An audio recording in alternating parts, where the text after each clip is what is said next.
Hello all, ఈరోజు morning నుంచి evening వరకు మేము ఏం చేసామన్నది చూసేద్దాం రండి.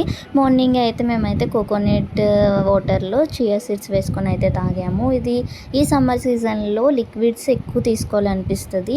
సో ఇలా లిక్విడ్స్ ఎక్కువ తీసుకోవడం వల్ల కూడా బాడీ డీహైడ్రేట్ అవ్వకుండా అయితే ఉంటుంది. మీరు కూడా ఎక్కువగా కోకోనట్ వాటర్ కానీ లిక్విడ్స్ అవి తీసుకోండి. నెక్స్ట్ ఇంకా మేమైతే బ్రేక్ఫాస్ట్లోకి వచ్చేసరికి మల్టీగ్రెయిన్ దోశ వేసుకున్నాము. అందులోని దోశలో పైన క్యారెట్ తురుము వేసుకొని ఇంకా నెక్స్ట్ అయితే కొన్ని పప్పులు బనానాతో వెళ్తే ఇలా బ్రేక్ఫాస్ట్ అయితే ఫినిష్ చేసాము. లంచ్లోకి పప్పు మామిడికాయ చేసుకున్నాము. ఈ సీజన్లో మామిడికాయ అంటే చాలా అందరికీ ఇష్టం కదండి. సో ఇలా పప్పు మామిడికాయ చేసుకున్నాము.